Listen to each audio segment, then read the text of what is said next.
안녕하십니까. 9강 29번 어법입니다. 우리 어법들을 간단히 설명을 해보죠. 우선 1번 what에 밑줄이 쳐져 있는데요. 우리 어법에서 묻는 what은 관계대명사 what이라고 생각을 하시면 됩니다. 그런데 우리 what은 관계대명사긴 하지만 일반적인 관계대명사와는 조금 다릅니다. 우리 그래서 옆에를 잠깐 보도록 하면 우리 일반적인 관계대명사나 관계부사는 이름만 명사고 이름만 부사지 실제로는 형용사입니다. 그래서 관계대명사든 관계부사든 형용사이기 때문에 앞에 수식할 명사가 필요하고 우리 이렇게 관계사 앞에 등장하는 명사를 선행사라고 이야기를 합니다. 그런데 우리 관계대명사 what은 조금 예외입니다. 우리 어법 공부를 하다 보면 관계대명사 what은 선행사를 포함한 관계대명사다라는 뭐 그런 말을 들어본 적이 있을 건데요. 우리 그래서 관계대명사 what은 스스로가 선행사, 즉 명사를 포함을 하고 있다고 생각을 하시면 됩니다. 따라서 이 관계대명사 what은 일반적인 관계대명사들처럼 형용사의 역할을 하는 게 아니라 스스로가 지금 선행사, 즉 명사를 포함하고 있기 때문에 명사의 역할을 한다라고 생각을 하셔야 됩니다. 그래서 우선은 이게 가장 큰 관계대명사 what의 특징입니다. 명사 역할을 하는 것. 그래서 우리가 관계대명사 what이 어법 문제에 등장을 한다면 이와 관련해서 두 가지를 확인해 봐야 되는데요. 우선 첫 번째는 자리가 명사 자리인지 확인을 해 보셔야 합니다. 얘가 명사의 역할을 하는 것이기 때문에. 그리고 두 번째로는 여전히 이 관계대명사 what도 관계대명사 중에 한 가지이기 때문에 what 뒤에는 불완전한 절이 따라오게 됩니다. 따라서 어법에 관계대명사 what에 밑줄이 쳐져 있으면 첫 번째 명사 자리인지 확인을 하고 그 다음 두 번째로 뒤에가 불완전한 절이 따라오는지 즉 이 두 가지 조건을 충족했는지를 확인을 해보시면 되겠습니다. 우리 그럼 1번의 what은 잘 쓰였을까요? 우리 지난 어법 설명에서 우리 어법은 주변과 함께 봐야 한다라고 이야기했었는데요. 우리 1번 선택지 what을 보니까 주변에 동사가 tell이라는 동사가 쓰여 있습니다. 우리 tell은 대표적인 사형식 동사입니다. 우리 그리고 사형식 동사의 대표적인 특징이 있죠. 우리 사형식 동사의 대표적인 특징은 동사 뒤에 간접 목적어와 직접 목적어가 따라오게 됩니다. 그리고 보통 간접 목적어는 사람이 간접 목적어 자리에 쓰일 수가 있습니다. 그러니까 여기 있는 tell 뒤에 있는 이 them이 그들이라는 뜻의 사람이니까 간접 목적어가 되겠죠. 그리고 여기 있는 what부터 두 번째 동사가 없으니까 끝까지 묶어서 지금 이 부분이 직접 목적어 자리가 되겠습니다. 그리고 우리 명사만 목적어로 쓰일 수가 있거든요. 그렇다면 여기 있는 what은 목적어 자리에 쓰인 거니까 명사로서 자신의 자리에 올바르게 쓰였다. 즉, 이 첫 번째 조건을 충족한다라고 생각하시면 되겠습니다. 그리고 우리 두 번째 what이야 이 괄호가 불완전한지를 따져봐야 되는데 보니까 지금 was라는 동사는 있지만 주어가 없죠. 즉 불완전한 절이 what 뒤에 따라왔습니다. 따라서 1번 이 관계대명사 what은 명사 자리에 쓰였으면서 불완전한 절이 뒤에 따라오니까 잘 쓰였다라고 이야기할 수 있습니다. 그리고 2번 where는 관계부사라고 생각을 하시면 되는데 우리 보통 관계부사는 앞에 어떤 선행사가 따라옵니다. 그래서 관계부사 where 앞에는 보통 장소를 나타내는 그런 명사가 따라와야 한다. 라고 우리가 일반적으로 생각을 합니다. 그런데 간혹 가다가 the place 같은 이런 표현들은 관계부사 앞에 쓰였을 때는 생략을 할 수가 있습니다. 따라서 이 어법 2번에 이 where 앞에 지금 the place가 생략되어 있다 라고 생각을 하고 이 where가 잘 쓰였는지 확인을 해봐야 하는데요. 우리 관계부사는 두 가지 조건을 충족하며 올바르게 쓰였다고 할 수 있습니다. 아까도 이야기했듯이 형용사이기 때문에 앞에 수식할 명사가 있어야 하고요. 우리 관계대명사와 관계부사의 가장 큰 차이는 관계대명사는 뒤에 불완전한 절이 따라오지만 관계부사는 뒤에 완전한 절이 따라옵니다. 그래서 이 두 가지를 한번 확인해 보면 되는데요. 우선은 그러면 한번 이 where가 맞는지 확인해 보기 위해서 우선은 이 where부터 두 번의 동사가 나오지 않고 컴마가 나왔으니까 이 컴마까지 묶고 이 괄호 안에서 이제 조건들을 따져보시면 되겠습니다.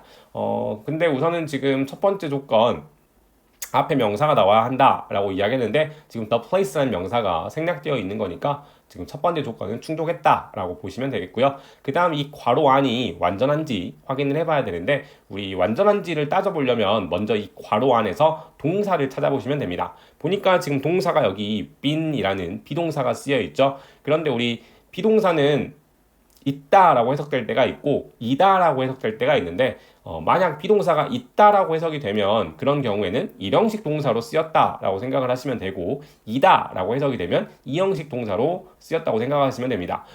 그런데 이 괄호를 지금 해석을 해보면 어느 누구도 있어 본 적이 없다 라고 해석이 되거든요. 즉, 이 괄호 안에서 비동사는 지금 있다라고 해석이 되는 거니까 따라서 일형식으로 이 비동사가 쓰였다라고 이야기할 수 있고요. 우리 일형식 동사는 주어랑 동사만 있으면 완전하다고 이야기할 수 있습니다. 따라서 여기 있는 노원이 주어, 그리고 여기 비동사, 즉 이 주어와 동사 두 가지를 가지고 있으니까 이 괄호 안은 완전하다라고 이야기할 수 있습니다. 따라서 두 가지 조건을 충족을 했으니까 2번 관계부사 where도 잘 쓰였다라고 말할 수가 있겠네요. 그리고 3번 that을 볼 텐데요. 우리 지난 어법 설명에서 앞에 대답해 명사가 있으면 보통 관계대명사 되시고 대답해 동사가 있으면 접속사 되시다 라고 이야기를 한번 했었거든요. 그래서 이 3번 that을 얼핏 보면 앞에 지금 use라는 동사가 있으니까 접속사 대시라고 착각을 할 수가 있습니다. 그런데 사실 이 3번 that은 접속사 대시 아니라 관계대명사 대시입니다. 이거는 조금 어려운 개념인데 이 부분 사실 해석을 해보면 알 수 있는데요. 우리 이 부분을 지금 잠깐 보도록 하면 지금 여기 useful strategies라는 명사 뒤에 they could use라는 주어 동사가 따라 나오죠. 그러니까 지금 명사 주어 동사 구조이기 때문에 여기 관계대명사 대시 생략되어 있다라고 볼 수가 있고, 그러면 이 관계대명사 대시를 또 묶어야 하는데 그러면 당연히 3번 선택지 이 관계대명사 앞까지 묶는 게 맞겠죠. 관계대명사가 또 다른 관계대명사를 침해할 수 없으니까요. 그래서 이렇게 괄호가 묶여서 앞에 있는 strategy를 수식을 하게 되고요. 그리고 이 부분, 즉 strategies they could use that help them explore, 이 부분을 한번 해석을 해보면 그들이 사용한 전략, 그리고 그들이 탐험하는 것을 도와준 전략, 이런 식으로 해석이 됩니다. 그러니까 이 대시 앞에 있는 strategy를 수식하는 관계대명사로 봐야 해석이 올바르게 되는 거죠. 아무튼 이 3번이 지금 일반적으로 흔하게 볼 수 있는 구조는 아닌데 아무튼 3번 대시 관계대명사 대시다 라고 보시면 되고요. 우리 관계대명사의 어법적 특성에 대해서는 계속 설명을 했죠. 이 선택지 3번 대시 앞에 명사 strategy를 수식을 하고 help라는 동사는 있지만 지금 주어가 없죠. 즉 이 관계대명사 대 뒤에 불완전한 절이 따라오니까 두 가지 조건을 충족을 합니다. 그러니까 3번도 잘 쓰였다라고 이야기할 수 있습니다. 우리 선택지 4번 indicating에 밑줄이 쳐져 있는데 우리 이 선택지도 주변을 보니까 여기 let이라는 사역동사가 쓰여 있습니다.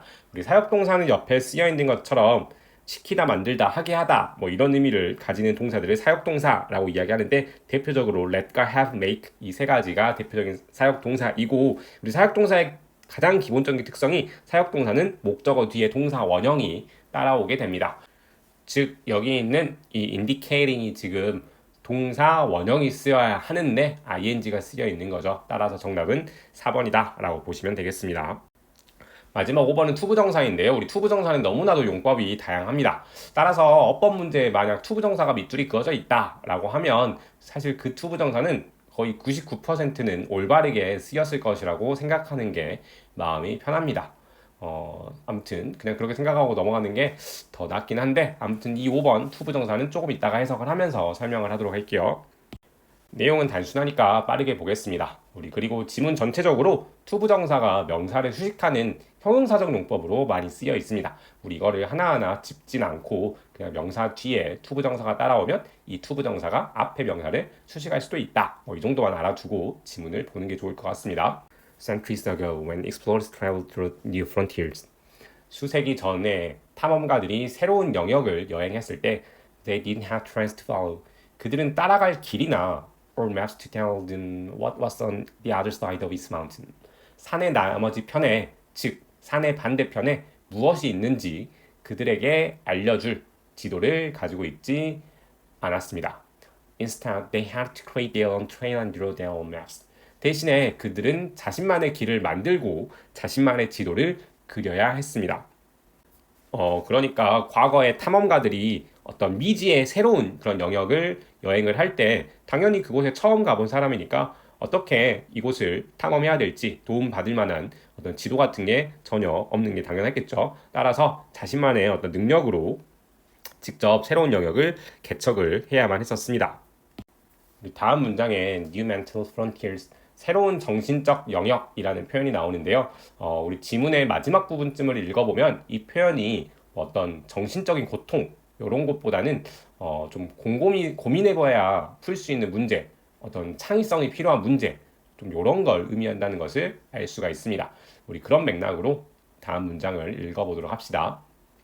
Similarly, 마찬가지로 as you explore new mental frontiers, 당신이 새로운 정신적 영역을 탐험을 할 때, 즉 어떤 곰곰이 고민해서 풀어야 하는 그런 문제 같은 것을 마주했을 때 You must blaze your own trail without any step-by-step instructions or rules to follow.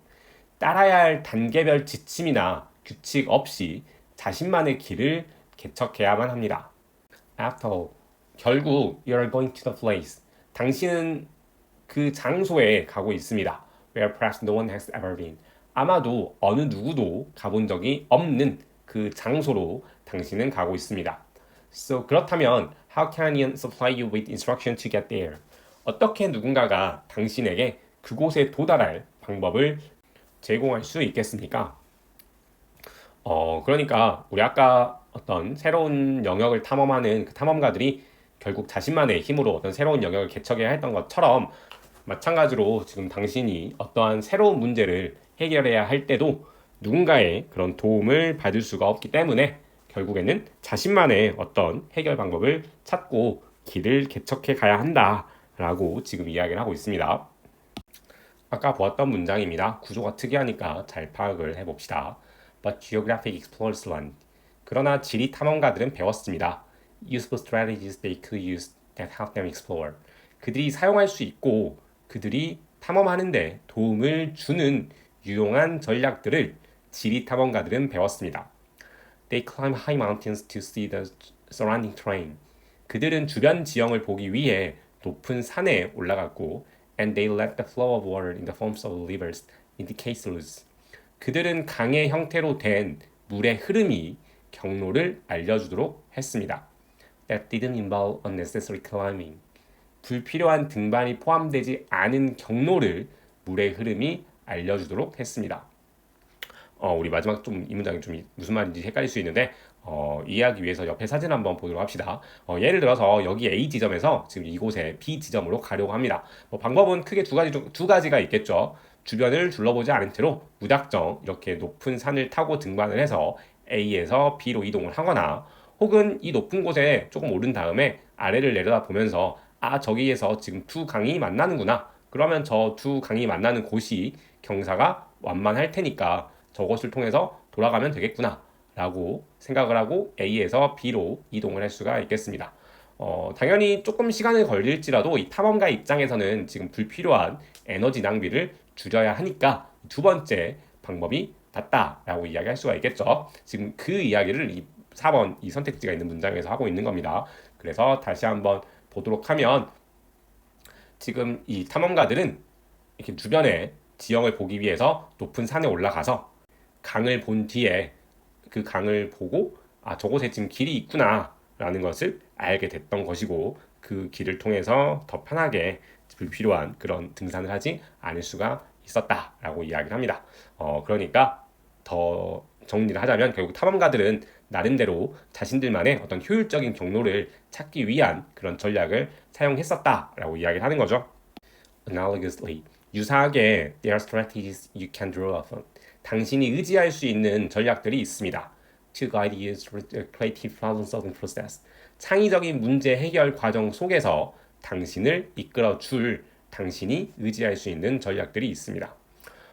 그러니까 앞 문장과 연관시켜서 이해를 해보면 우리 새로운 영역을 여행하던 탐험가들도 자신들의 나름대로 어떤 사용하는 전략이 있었잖아요. 그런 것처럼 여러분도 이렇게 새롭게 문제를 해결해야 하는 그런 과정에서 우리가 의지할 수 있는 어떤 전략들이 있다라고 이야기를 하고 있습니다.